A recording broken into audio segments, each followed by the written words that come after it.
Bom dia, obrigada ao departamento pelo convite.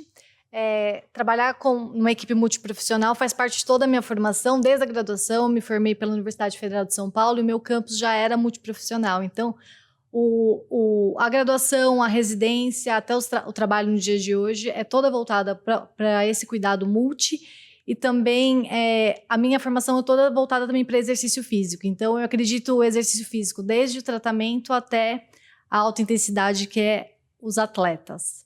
Então, falar um pouquinho sobre o papel, né, do nutricionista nesse cuidado multi na reabilitação. Aqui eu trouxe um pouquinho o que é o panorama, né, das doenças da vida moderna, né, que leva muito dos casos de cardiopatia, que é a diminuição do exercício físico e a piora dos hábitos alimentares, que vai levar a um ganho de peso, que é principalmente o que a gente vai cuidar na parte nutricional dos pacientes cardiopatas, que são os fatores de risco modificáveis, né, que corresponde a 80% da causa das doenças coronarianas e cerebrovasculares. Esses fatores de riscos modificáveis, que é onde o nutricionista tem que ter um olhar, né, na hora da prescrição e a orientação do paciente. É o colesterol elevado, os triglicéridos elevados, o açúcar elevado, que é o diabetes, a pressão arterial elevada, o excesso de peso e obesidade e estresse e sedentarismo. Então, tem um papel muito importante na hora de prescrever e educar o paciente para diminuir esses fatores e aumentar os cuidados no que leva a essa diminuição. Com relação a como é feito esse acompanhamento, né, a gente sempre vai ter por base o cuidado dessas pioras do estilo de vida e a inatividade física como base para o cuidado da vida inteira, tanto para a prevenção primordial, o olhar para esse controle, como prevenção secundária. E a gente faz isso no nutricionista através de aconselhamento nutricional, que é o dia a dia e também a consulta inicial que a gente faz dentro do programa de reabilitação. Com relação à atuação do nutricionista, né, a diretriz traz que a gente tem o papel de avaliar e fornecer ao paciente uma dieta, visando esse controle de fatores de risco, e também um importante papel no decorrer de todo o programa ao longo da vida, de educar esse paciente e a família, né, então um componente comportamental muito importante para controlar para a vida inteira, risco de diabetes, controle de peso, né, sempre durante o programa, sempre reforçar, né, controle de tabagismo. Muitas vezes os pacientes param de fumar e acabam descompensando um pouco a questão alimentar. E junto com o manejo psicológico, né, sempre trocando, né, no dia a dia com o psicólogo, como que está sendo esse processo, que é sempre um processo muito por alimentação, né, ser totalmente comportamental em muitos casos. Quando o paciente chega para o programa, ele está muito restrito na alimentação, né, às vezes o paciente infartou, e como, né, primeira mudança, ele sai retirando todos os alimentos, né? Retira os alimentos ricos em gordura, começa a querer perder peso de um dia por outro. Então, a importância do psicólogo junto para entender um processo, que é um processo para a vida inteira, né? Uma vez que você vai perder peso num programa, você vai ter sempre que gerenciar essa perda de peso. Com relação à recomendação nutricional, né? Não existe na literatura uma única diretriz que oriente de forma global a recomendação dietética para doença cardiovascular ou múltiplos fatores de risco. O que a gente tem são recomendações nutricionais para prevenção primária e secundária que promovem uma alimentação saudável. Por muito tempo, a gente tinha recomendações, paciente cardiopata, excluir gordura saturada, né, cortar colesterol. Hoje a gente sabe que da importância de uma mudança de comportamento e de padrão alimentar, que são os componentes centrais, né, do como a gente faz essa educação nutricional. E para isso a gente tem que trabalhar o padrão alimentar do paciente, né? A gente até pode fazer algumas estratégias de redução de peso quantitativas, né? Diminuir algum grupo alimentar, um macronutriente, por exemplo, carboidrato, mexer na proporção de gordura, mas sempre respeitando um padrão alimentar global. E para isso a gente tem em evidência 3 recomendações principais, uma brasileira e 2 internacionais, que é a dieta mediterrânea, a dieta DASH, né, que elas são adotadas até como as nossas principais referências, e atualmente a gente tem a Dica BR, que é a dieta cardioprotetora brasileira, que ela foi elaborada, voltada já para pessoas com doenças cardiovasculares que já sofreram o evento, né, pensando em prevenção secundária. Com relação à dieta mediterrânea, diferente da nossa pirâmide alimentar clássica, ela traz um pouco diferente a base, né? A nossa pirâmide alimentar clássica brasileira trazia a base como carboidrato, né? A base da alimentação. Ela já traz um pouco diferente essa proporção. Ela traz a base muito rica em frutas, verduras e legumes, junto com as fontes de carboidrato. Então, essa visão de uma dieta cardioprotetora mais natural, mais colorida. E ela traz também a proporção um pouco diferente das gorduras. Então, a carne ela fica mais no topo, carne vermelha, né, que é a carne mais rica em gordura saturada, em relação às carnes brancas e os laticínios. Então, já tendo esse cuidado cardioprotetor também na proporção das gorduras. A gente sabe que tem uma relação com a questão do aumento do colesterol, aumento dos triglicérides. A Dica BR ela já traz um pouco mais a nossa cara, né, do Brasil. Ela tem por base também essa alimentação mais natural, mais rica em verduras e legumes, mas ela traz muita importância da regionalização. Então, a parte maior, né, que seria o verde, é fruta, verdura, legumes, feijões, as leguminosas, né, que, diferente dos padrões mais europeus, como a dieta mediterrânea não é tão forte, né, as leguminosas como no Brasil. O amarelo, mais as questões, os alimentos ricos em gorduras e carboidratos, e o azul, que voltado mais para as carnes, os alimentos ricos em gordura saturada, como a manteiga e os queijos, né? Para sempre ter essa visão de proporção, do prato colorido, mais ricos em hortaliças, frutas, em contrapartida dos alimentos ricos em carboidrato e dos alimentos ricos em gordura. Outras estratégias a gente pode usar também para orientar o paciente, como os programas do Guia Alimentar, que a gente tem diversas vezes, né, campanhas com essa ideia de consumir menos alimentos ultraprocessados, como o desembale menos e descasque mais. É uma forma da gente educar o paciente a diferença, né, do ultraprocessado para o alimento in natura, né, para ele entender, a gente usar de forma educativa isso no dia a dia, o porquê que é mais importante comer o natural do que comer o ultraprocessado, pela questão dos aditivos. E as estratégias britânicas também, elas são próximas dessa ideia de trazer mais os alimentos in natura. A única diferença é que ela já traz um pouco mais essa orientação voltada para a reabilitação, para a questão do balanço proteico, né, pela questão do exercício, de você manter um balanço proteico para prevenir e manter a massa muscular, quando a gente pensa em redução de peso, que é um dos maiores fatores para manejo de peso nas doenças cardiovasculares. E também traz a questão do álcool, né, do controle, de não estimular se o paciente já não bebe, como uma cardioproteção, o consumo de álcool, né? Muito importante individualizar isso. Por muito tempo a gente acreditava que o vinho tinha um fator cardioprotetor, a gente sabe que estimular o consumo de álcool é a última coisa que a gente deve fazer. Com relação ao aconselhamento alimentar, como que é feito, né? A gente sabe que tem que ser, para ser efetivo, tem que ser individualizado e tem que caber na rotina do paciente. Então, tem que ser adaptado de acordo com a realidade. Para isso, como que é feito a primeira consulta?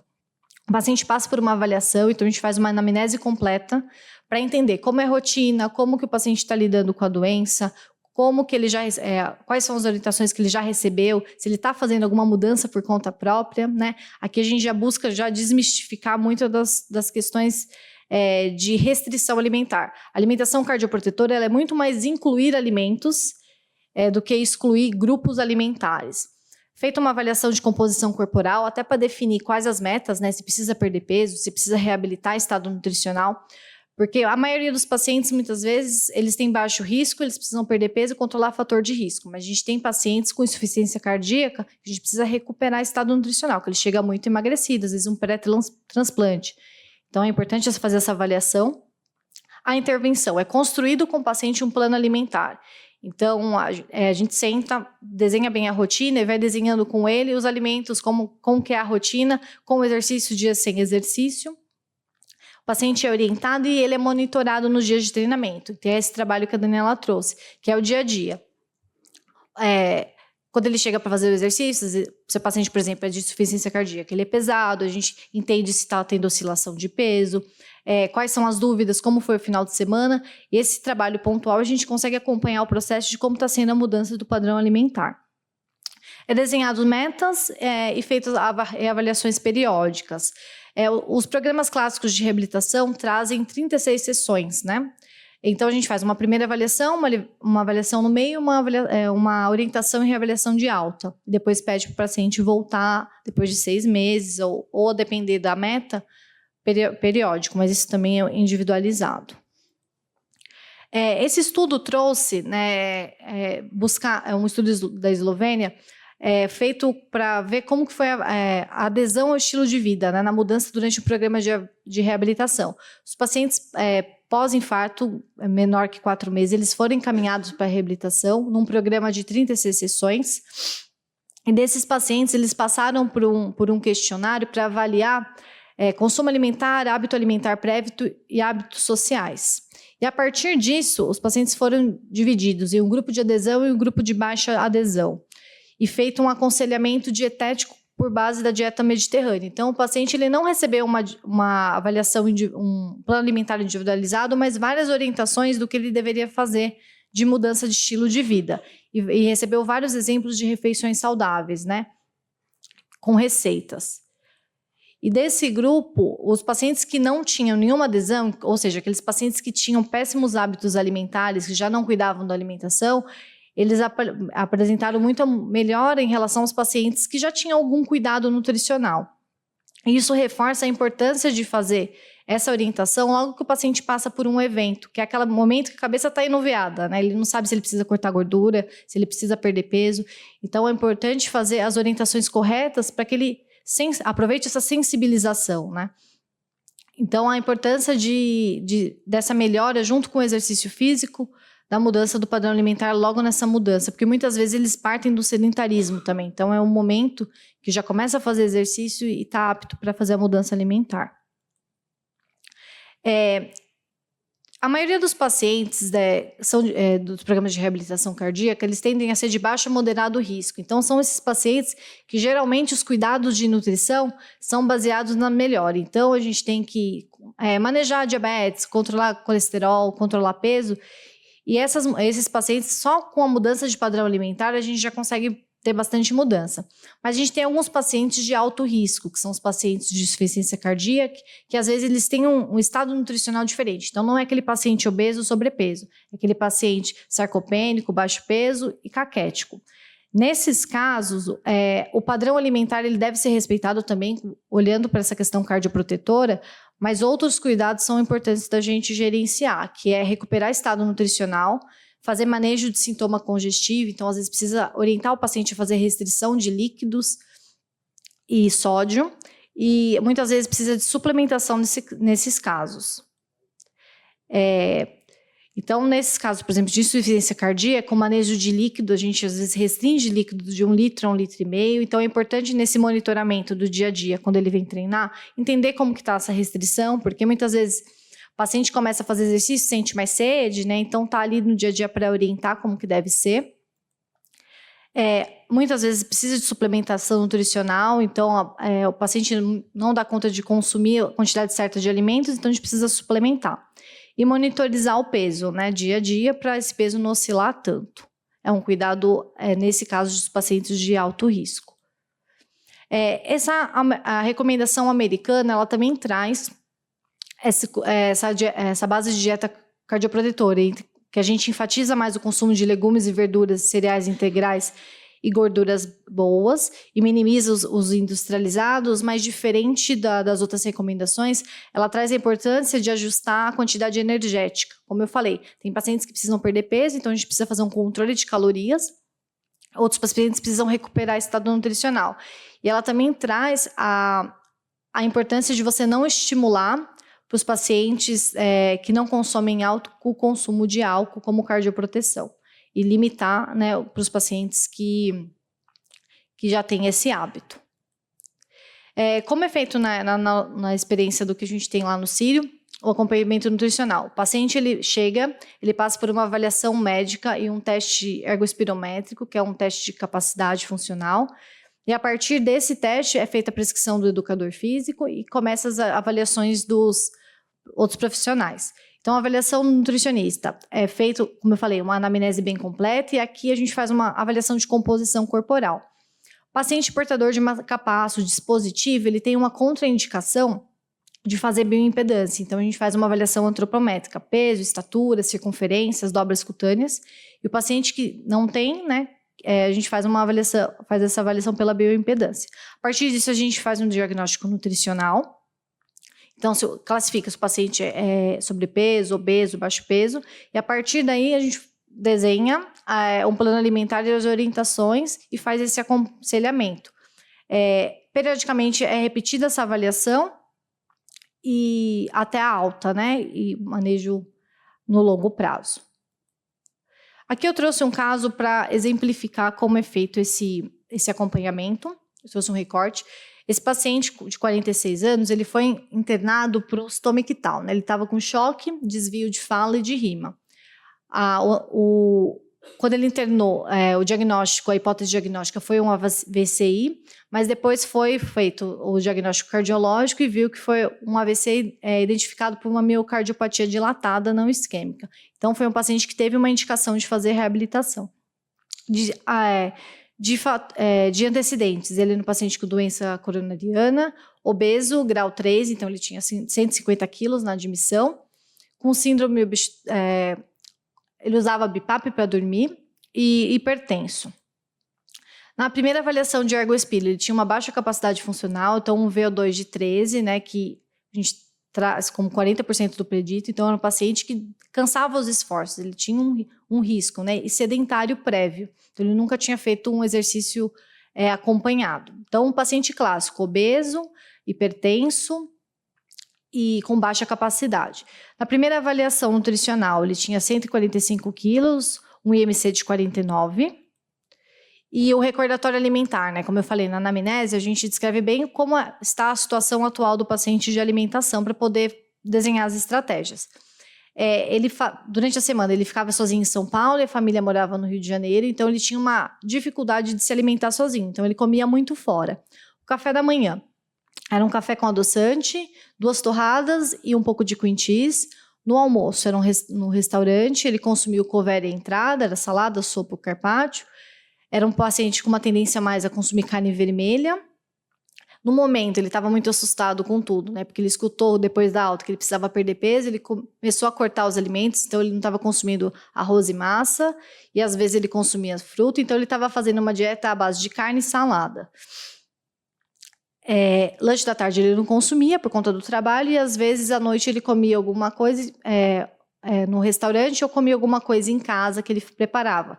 E como ele estava cortando o carboidrato, ele estava fazendo no momento macarrão de pupunha com atum e ovo, se ele sentisse fome. Do contrário, ele fazia jejum. Então, ele estava num momento que ele estava cortando tudo. Foi prescrito o treinamento, então ele começou a fazer reabilitação com a gente 3 vezes por semana, monitorizado. E como conduta, né? O paciente foi orientado junto com a esposa. Ele foi orientado a alterar vários hábitos básicos, né? Mastigar mais os alimentos, hidratar ao longo do dia, fracionar a alimentação, né? Com relação à alimentação fora de casa, como deveria ser, não ficar longos períodos sem se alimentar para ter essa distribuição de proteína por conta do exercício. E como ele tinha muita dificuldade, né, por comer muito fora, foi estimulado a fazer umas refeições mais simples em casa. Foi entregue várias receitas, né, orientações mais qualitativas de como ele deveria se alimentar fora quando fosse essa a estratégia, e foi orientado com relação ao dia de exercício e dia sem exercício, como que tinha de ser essa alimentação. Porque como ele estava num padrão muito restrito de cortar o carboidrato, a gente foi fazendo essa modulação. No dia de exercício, consumir um pouquinho mais, no dia sem exercício, um pouquinho menos, para ele entender essa relação do gasto energético. Foi feito vários acompanhamentos, né, com meta na redução de peso, entrega o plano alimentar e agendas de reavaliações, e ele foi monitorado dia a dia, passava uma visita beira a esteira. As reavaliações, na primeira avaliação, eu fiz um recorte aqui de 3 em 3 meses, para vocês verem como foi o processo. 145 quilos na primeira, depois de 3 meses, 129, depois de 6 meses, 120, depois de 9 meses, 110 quilos. Então, uma perda de peso bem significativa, com redução do IMC de 49 para 37, né? Então, o paciente veio perdendo peso durante os 9 meses, um peso significativo e mudando bastante a qualidade de vida. Com relação à reavaliação de capacidade funcional, da primeira avaliação, que é aquela avaliação que eu mostrei, que o VO2 dele era 13, para os 6 meses depois ele já tinha tido uma melhora, então 86% de melhora de capacidade funcional. Então, a importância, né, de fazer o exercício, a orientação alimentar e toda a mudança comportamental. E dos 6 meses para os 9 meses melhorou mais 24%. Eu trouxe isso para ilustrar a importância desse trabalho, né, dia a dia, da mudança de comportamento, que ela vem a longo prazo, né? O paciente, eles chegam com muita dúvida, com muita restrição, muitas vezes assustado pós-infarto ou pós-AVC, principalmente quando é obeso. Então, esse trabalho de a gente educar o paciente para ele entender que esse cuidado vai ser para a vida inteira, né? Não é só perder peso agora, ele vai sempre ter esses cuidados. Acho que é isso que eu tinha para falar.